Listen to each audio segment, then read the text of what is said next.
আসসালামু আলাইকুম। আপনারা জানেন যে গতকাল থেকে আমরা শহীদ ওসমান হাদির হত্যার সুষ্ঠু তদন্তের জন্য ডক্টর মোহাম্মদ ইউনূসকে জাতিসংঘে একটি চিঠি প্রেরণের জন্য আহ্বান জানিয়ে তার বাসভবনের সম্মুখে অবস্থান করছিলাম। আমরা খুব গুটি কয়েক মানুষ সেখানে ছিলাম এবং আমরা পুরো গতকাল 4টা থেকে আজকের এই সময় পর্যন্ত শহীদ ওসমান হাদির স্ত্রী, তার সন্তান এবং আমরা পুরোটা সময় ধরে কিভাবে শান্তিপূর্ণভাবে আমাদের এই দাবিটা আদায় করা যায় সেটা নিয়ে আমরা আমাদের মতো করে এগোচ্ছিলাম। এবং আমাদের সাথে সরকারের বিভিন্ন সময়ে তারা কোনোভাবেই আমাদের কাছে ওইভাবে করে যোগাযোগ করতে তারা স্বাচ্ছন্দ্য বোধ করে নাই আমাদের কাছে মনে হয়েছে। নয়তো 8 ঘন্টা শহীদ ওসমান হাদির স্ত্রী যমুনার সামনে ছিলেন, যমুনা থেকে একজন পিয়ন বের হয়ে তাকে সম্মান জানানোর এতটুকু প্রয়োজন বোধ করেন নাই।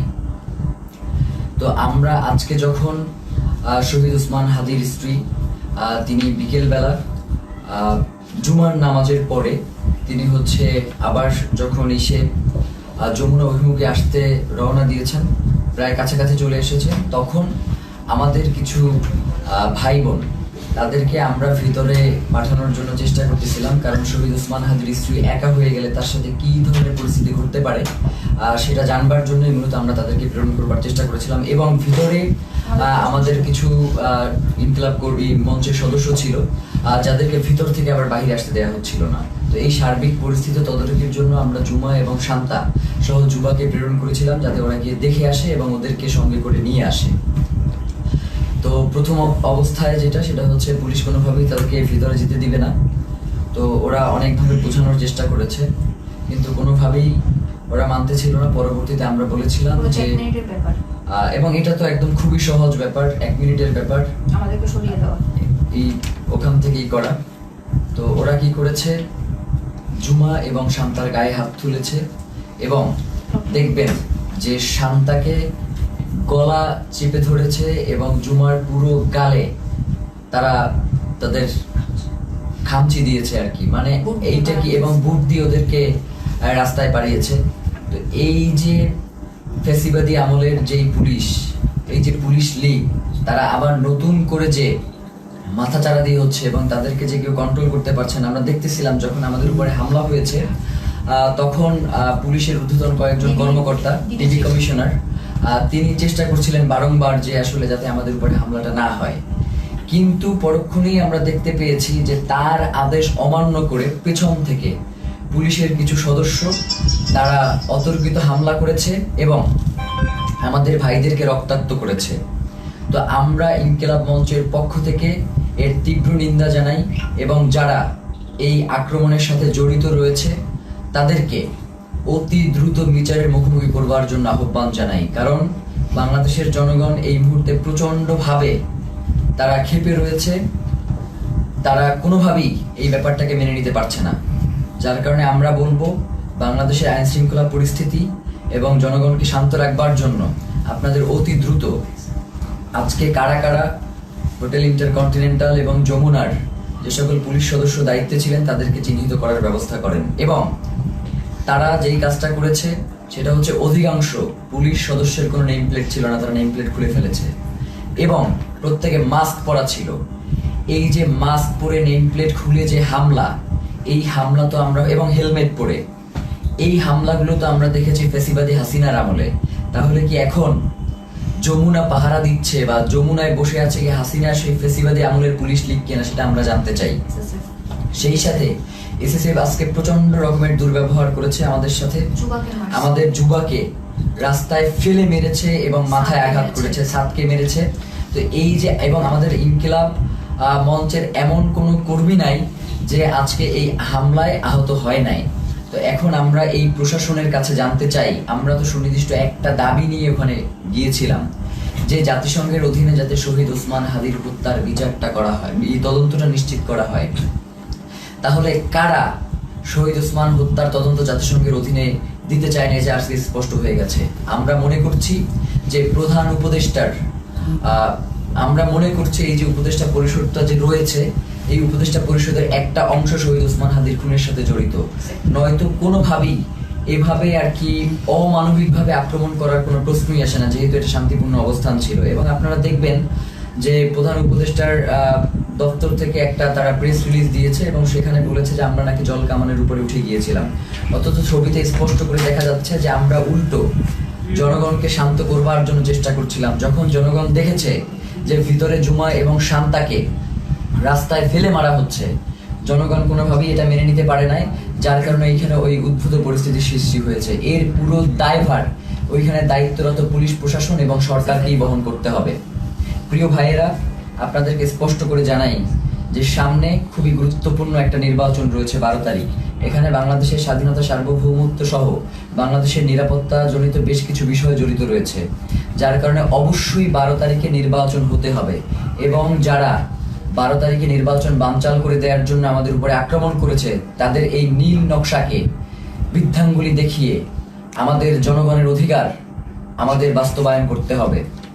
প্রিয় ভাইয়েরা, জনগণ, বাংলাদেশের জনগণ প্রচণ্ড শান্তিপ্রিয় এবং তারা সব সময় সরকারকে সহযোগিতা করে আসছে, কিন্তু সরকার সেই জনগণের উপরে আজকে মুহুর্মুহু sound grenade, tear shell, rubber bullet এগুলো নিক্ষেপ করেছে।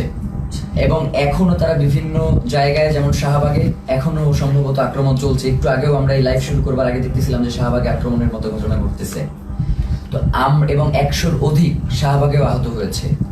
তো এই যে পুলিশের ন্যাক্কারজনক হামলা এবং তাদের যে লাগাম টেনে ধরা হচ্ছে না, তারা বলছে, মানে আপনি একটা জিনিস খেয়াল করেন, তারা বলছে যে আয় হাদির লাশ নিয়ে যা। মানে এইটা পুলিশের, মানে সে যদি আওয়ামী লীগ না হয়, সে যদি মানে সত্যিকার অর্থেই কোনো পুলিশ সদস্য হয়ে থাকে, তাহলে তার এই ধরনের কথা বলবার কোনো প্রশ্নই আসে না। তো আমরা স্পষ্টভাবে বুঝতে পারছি যে বর্তমান পুলিশ প্রশাসনের এই যে আওয়ামী লীগ গোষ্ঠী যারা এখন পর্যন্ত রয়ে গেছে, তাদেরকে ছাঁটাই করবার না করবার কারণে এই ধরনের উদ্ভূত পরিস্থিতি তৈরি হয়েছে। এর দায়ভার এই অন্তর্বর্তীকালীন সরকারকেই নিতে হবে। এবং আমরা আশঙ্কা করছি যে যমুনার ভিতরে হয়তো অন্তর্বর্তীকালীন সরকার সেফ না, কারণ যারা আমাদের উপরে যেইভাবে আক্রমণ করেছে, তারা যে কোনো মুহূর্তে যমুনায় ডক্টর মোহাম্মদ ইউনূসের উপরেও আক্রমণ করতে পারে। এই ধরনের একটা আমরা আশঙ্কা বোধ করছি, কারণ এদের আক্রমণের সাথে হাসিনার পুলিশ লীগের আক্রমণ পুরোপুরি মিলে যাচ্ছে। এবং সেই সাথে আমরা এটাও আপনাদেরকে বলতে চাই যে আমরা দেখতেছেন তো আমাদের কি অবস্থা, তারপরেও আমাদেরকে শান্তিপূর্ণভাবে সকল অবস্থার মোকাবেলা করতে হবে। আমরা চাই যাতে বাংলাদেশে কোনো উদ্ভূত পরিস্থিতির সৃষ্টি না হোক, যার মাধ্যমে মূলত আজকের আক্রমণটা হয়েছেই হচ্ছে নির্বাচনকে বানচাল করে দেওয়ার জন্য। সুতরাং এই নির্বাচন অবশ্যই হতে হবে এবং সেটা 12 তারিখেই হতে হবে। এবং যারা নির্বাচন বানচাল করতে চায় তাদেরকে আমাদের রুখে দিতে হবে। আমরা কোনোভাবেই এই নির্বাচনকে বানচাল করতে দিব না, কারণ বাংলাদেশের জন্য এই নির্বাচন অত্যন্ত গুরুত্বপূর্ণ। প্রিয় ভাইয়েরা, সেই সাথে আমরা আপনাদেরকে স্পষ্ট করে যে জিনিসটা জানাতে চাই, সেটা হচ্ছে শহীদ ওসমান হাদির হত্যার যে তদন্ত, সেটা জাতিসংঘের অধীনেই হইতে হবে। আমাদের এখানে আমরা তাদের সাথে কথা বলেছি, তারা আমাদেরকে আশ্বস্ত করেছিল যে জাতিসংঘের অধীনে এটার তদন্ত হবে, কিন্তু তারা কোনো ধরনের সময়সীমা বেঁধে দেয় নাই। তারা ইতিপূর্বেও আমাদেরকে আশ্বস্ত করেছিল তারা ক্ষমতায় থাকা অবস্থাতেই শহীদ ওসমান হাদির হত্যার বিচার করবে, কিন্তু তারা সেই বিচার করতে পারে নাই। যার কারণে আমরা তাদের শুধুমাত্র কথায় আশ্বস্ত না হয়ে আমরা তাদের কাছে একটা দাবি করেছিলাম যে আপনি কবে নাগাদ এই কাজটুকু বাস্তবায়ন করবেন, এই চিঠিটা ইস্যু করবেন, সেটা আমাদেরকে জানান। এখন রাষ্ট্রের কাছে যদি আমাদের এতটুকু দাবি জানানোর অধিকার না থাকে, তাহলে তো বাংলাদেশ বলে কোনো রাষ্ট্র এই মুহূর্তে সাস্টেইন করবার কথা না। এখন তো এই রাষ্ট্র তাহলে অন্য দেশের প্রক্সি দিচ্ছে এই রাষ্ট্র কোনো না কোনোভাবে। তো প্রিয় ভাইয়েরা, আপনাদেরকে স্পষ্ট করে বলি, শহীদ ওসমান হাদির হত্যার তদন্ত জাতিসংঘের অধীনেই হইতে হবে এবং 8 তারিখে অবশ্যই এই অন্তর্বর্তীকালীন সরকারকে জাতিসংঘের কাছে চিঠি প্রেরণ করতে হবে। প্রিয় ভাইয়েরা, এক্ষেত্রে আমাদের কিছু দাবি রয়েছে। চিঠি শুধু প্রেরণ করলেই হবে না, চিঠির ভিতরে নিম্নলিখিত আমরা যে বিষয়গুলো বলবার চেষ্টা করছি সেগুলো অন্তর্ভুক্ত থাকতে হবে। প্রথমত, সরকারকে UNOSCHR কে অনুরোধ করতে হবে যেন তারা শহীদ শরীফ ওসমান হাদি হত্যাকাণ্ডে একটি স্বাধীন ও নিরপেক্ষ ইন্ডিপেন্ডেন্ট ফ্যাক্ট ফাইন্ডিং ইনভেস্টিগেশন পরিচালনা করে। এই তদন্তের স্পষ্ট কার্যপরিধি থাকবে যাতে ঘটনার সত্যতা নির্ধারণ, দায়ী ব্যক্তি ও তাদের সহায়ক নেটওয়ার্ক শনাক্তকরণ এবং জবাবদিহিতা নিশ্চিত করে করণীয় সুপারিশ অন্তর্ভুক্ত থাকবে। সরকারকে অনুরোধ করতে হবে যেন তদন্তে শুধু সরাসরি হামলাকারীদের নয়, বরং আড়ালে থাকা পরিকল্পনা, ষড়যন্ত্র, জড়িত থাকা বা সহযোগিতা, সহায়তা প্রদান কিংবা আশ্রয় প্রশ্রয় ও চিহ্নিত করা হয়, যা হত্যাকাণ্ড ও পরবর্তী পালিয়ে যাওয়াকে সম্ভব করেছে। মূল কথা হচ্ছে, খুন যারা করেছে, খুনের পেছনে যারা পরিকল্পনা করেছে, এখন পর্যন্ত খুনিদেরকে যারা আশ্রয় প্রশ্রয় দিয়ে রাখছে, তাদেরকেও এই তদন্তের মাধ্যমে উদ্ঘাটন করে নিয়ে আসতে হবে। সরকারকে পূর্ণ সহযোগিতার নিশ্চয়তা দিতে হবে। এতে প্রাসঙ্গিক প্রমাণ ও স্থানসমূহে প্রবেশাধিকার অন্তর্ভুক্ত থাকবে। একই সঙ্গে রাষ্ট্রীয় বা অরাষ্ট্রীয় কোনো পক্ষের হস্তক্ষেপ না হওয়ার নিশ্চয়তা প্রদান করতে হবে। কিছু অভিযুক্ত সন্দেহভাজন বিদেশে পালিয়ে থাকতে পারে এমন প্রতিবেদনের প্রেক্ষিতে সরকারকে OSCHR এর সহায়তা চাইতে হবে, যাতে স্ট্রাকচার্ড ক্রস বর্ডার কোঅপারেশন নিশ্চিত হয়। এর মধ্যে লিগ্যাল অ্যাসিস্ট্যান্স ও ইনফরমেশন শেয়ারিং অন্তর্ভুক্ত থাকবে, যাতে দায়ীরা জবাবদিহিতা এড়িয়ে যেতে না পারে। মূল কথা হচ্ছে, শহীদ ওসমান হাদির হত্যার তদন্ত জাতিসংঘের অধীনেই হইতে হবে এবং এই তদন্ত কাজ যাতে কোনো ধরনের বাধাগ্রস্ত না হয়, সকল ধরনের সহযোগিতা এই রাষ্ট্রের পক্ষ থেকে নিশ্চিত করতে হবে। এর বাইরে আমাদের কাছে কোনো সেকেন্ড অপশন নাই। আজকে আমাদেরকে গুলি করেছেন, কালকে প্রয়োজনে আমাদেরকে মেরে ফেলেন, কিন্তু শহীদ ওসমান হাদির হত্যার বিচারই বাংলার জমিনে হইতেই হবে। এর বাইরে কোনো সরকারের সেকেন্ড কোনো অপশন নেওয়ার কোনো সুযোগ নাই। প্রিয় ভাইয়েরা, আপনাদেরকে বলি, এই যে আজকে আমাদের উপর যে ন্যাক্কারজনক হামলা হয়েছে, এই ন্যাক্কারজনক হামলার পিছনে কারা রয়েছে, কারা আমাদের উপরে অতি উৎসাহী হয়ে আক্রমণ করেছে এবং আমাদের ভাই বোনদেরকে, মানে একটা মানুষকে আসলে কতটা বাড়ি দেয়া যায় লাঠি দিয়ে, আমরা এটা প্রশাসনের কাছে জানতে চাই। একজন মানুষকে আমি ভিডিওতে দেখেছি 30 থেকে 32টা বাড়ি দিয়েছে। যতক্ষণ পর্যন্ত সে ওইখান থেকে নিরাপদ দূরত্বে না যাইতে পারছে, ততক্ষণ পর্যন্ত একজনের পরে আরেকজন তাকে আঘাত করতেই ছিল। ব্যাপার যেটা করতেছে সেটা হচ্ছে, আমাদের কাছে মনে হচ্ছে যে এই প্রশাসন এখন আর অন্তর্বর্তীকালীন সরকারের কথায় চলে না। এই প্রশাসনকে কেউ নিয়ন্ত্রণ করছে। সেই নিয়ন্ত্রক কারা, সেটা বাংলাদেশের জনগণের কাছে সরকারকে জানাতে হবে। নয়তো এই সরকারের অবশ্যই দায় থেকে যাবে যে কারা জুলাই জনতার উপরে এই আক্রমণটা করলো। তারা শহীদ ওসমান হাদিকে হত্যা করতে পারে নাই। শহীদ ওসমান হাদির হত্যার বিচারের দাবি যদিও জানানো না যায়, তাহলে তো এই রাষ্ট্র সামনে ফাংশন করবে না। এবং আমরা ইতিমধ্যেই দেখতে পেয়েছি যে রাজনৈতিক দলগুলো থেকে এই আক্রমণের ঘটনার ব্যাপারে প্রচন্ড উল্লাস প্রকাশ করা হচ্ছে, আপনারা দেখেছেন। আমরা আপনাদেরকে স্পষ্ট করে জানাই, এই 12 তারিখ ভোটের মধ্য দিয়ে তাদেরকে আপনাদের একটা স্পষ্ট বার্তা জানান দেওয়ার সুযোগ রয়েছে। আপনারা 12 তারিখ তাদেরকে ভোটে পরাজিত করে ইনসাফ ও বাংলাদেশের স্বাধীনতা সার্বভৌমত্বের একটা রাষ্ট্র গড়ে তুলবেন, এমনটাই আমাদের প্রত্যাশা। এবং গণভোটে অবশ্যই আপনারা হ্যাঁ দিবেন, কারণ জুলাই সনদ বাংলাদেশের জন্য অত্যন্ত গুরুত্বপূর্ণ। এর সাথে বাংলাদেশের স্বাধীনতা সার্বভৌমত্ব, সীমান্ত, নিরাপত্তা সবকিছু জড়িয়ে আছে। যার কারণে জুলাই গণভোটে আপনাদেরকে অবশ্যই হ্যাঁ দিতে হবে এবং যারা সৎ এবং যোগ্য, তারা যে দলেরই হোক না কেন, তাদেরকে ভোট দিয়ে আপনাদেরকে ইনসাফের বাংলাদেশ প্রতিষ্ঠার জন্য ক্ষমতায় নিয়ে আসতে হবে। এবং সাধারণ জনগণকে আপনারা আহ্বান জানাই যে আপনারা 8 তারিখ পর্যন্ত একটু ধৈর্য ধারণ করুন, যেহেতু সরকারের পক্ষ থেকে স্পষ্ট বিবৃতি দেওয়া হয়েছে যে 8 তারিখে তারা জাতিসংঘের কাছে এই চিঠি ইস্যু করবে, প্রেরণ করবে। তো এবং তার আগে অবশ্যই এই চিঠি প্রেরণের আগে এই চিঠিতে তারা কি লিখেছে সেটা আমাদেরকে দেখাতে হবে। এটা না দেখিয়ে কোনো ধরনের ছল চাতুরি মার্কার চিঠি কোনো প্রেরণ করা যাবে না এবং এটা অবশ্যই আমাদেরকে নিশ্চিত করতে হবে। প্রিয় ভাইয়েরা, বাংলাদেশের স্বাধীনতা, সার্বভৌমত্ব এবং ইনসাফের লড়াইয়ের জন্য শহীদ ওসমান হাদি শাহাদাত বরণ করেছেন।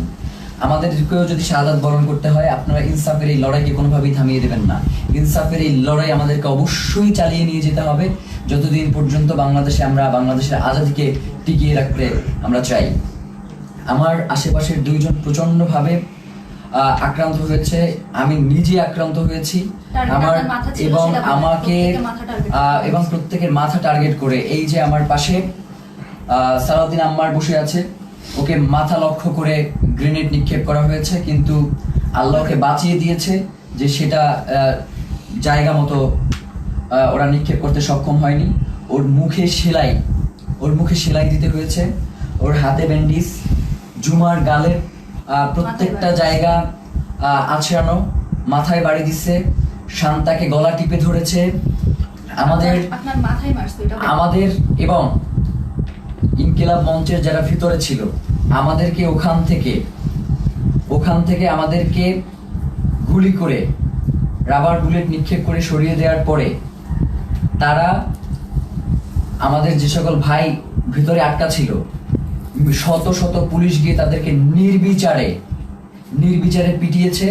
ফাহিম সহ 2-3 জনের হাত ভেঙে গিয়েছে এই পিটানে। আমরা আমাদের আরেকজন কর্মী যার অবস্থা খুবই সংকটাপন্ন ছিল, যাকে অক্সিজেন দিয়ে তারপরে হসপিটালে নিয়ে আসতে হয়েছে এবং তাকে প্রচণ্ডভাবে মাথায়, হাতে, কোমরে সব জায়গায় এত পেটানো হয়েছে যে সে এখন ট্রমাটাইজড। আমরা জানাতে চাই, এই সরকারকে বলতে চাই, আপনি অতি দ্রুত কারা এই আক্রমণ করেছে তাদেরকে চিহ্নিত করে বিচারের মুখোমুখি করেন, নয়তো যে কোনো পরিস্থিতির জন্য আপনাকে অবশ্যই দায়ী থাকতে হবে। কারণ বাংলাদেশের জনগণ ততক্ষণ পর্যন্তই শান্তিপূর্ণ যতক্ষণ পর্যন্ত জুলাইয়ের প্রেক্ষাপট তৈরি না হয়। আপনারা কিন্তু খুব তাড়াতাড়ি একটা জুলাইয়ের প্রেক্ষাপট তৈরি করে ফেলতেছেন। এখন যদি আপনারা এটাকে কন্ট্রোল করতে না পারেন তাহলে বাংলাদেশের স্বাধীনতা, সার্বভৌমত্ব কিন্তু টিকবে না। এবং আপনাকেও, প্রধান উপদেষ্টা আপনি আছেন, আপনি আমেরিকাতে চলে যাবেন সেটা হবে না। আমাদের কাছে জবাবদিহি করে এরপরে আপনাকে আমেরিকা যেতে হবে যে কেন জুলাই জনতার উপরে, শহীদ ওসমান হাদির ভাই বোনদের উপরে এভাবে ন্যাক্কারজনক হামলার মতো ঘটনা ঘটানো হলো। ছাত্র ভাইদেরকে উদ্দেশ্য করে বলি যে আমাদেরকে ধৈর্য ধারণ করতে হবে এবং আমাদেরকে এই লড়াই কৌশলের মধ্য দিয়ে আমাদের যাতে মনোবল ভেঙে না যায় আমাদেরকে সে ব্যাপারে সচেষ্ট থাকতে হবে। এই লড়াই তো একদিনের লড়াই না, আমাদের আজাদির লড়াই চলছে এবং আজাদির এই লড়াই চলবে। আমাদের এখন পিঠ থেকে গিয়েছে, আমাদের আসলে আর পিছনে যাওয়ার কোনো সুযোগ নাই। এখন থেকে আমাদেরকে সামনেই এগিয়ে যেতে হবে। 8 তারিখ পর্যন্ত যেহেতু সরকার সময় চেয়েছে, আমরা সরকারকে সেই সময়টুকু দিলাম। সে যদি এই সময়টা আগেই ঘোষণা করতো তাহলে তো এই ধরনের কোনো পরিস্থিতি তৈরিই হতো না। যার কারণে আমার কাছে মনে হয় যে সরকার ইচ্ছাকৃতভাবে এই ঘটনা ঘটিয়েছে। এর দায়ভার সরকারকেও বহন করতে হবে। বাংলাদেশের জনগণ এই অন্তর্বর্তীকালীন সরকারকেও ছেড়ে দেবেন, এটা বলে দিলাম। আজকের মতো আমরা সবাই প্রচণ্ডভাবে আহত অবস্থায় এখানে বসে রয়েছি। ফাহিমের দেখেন যে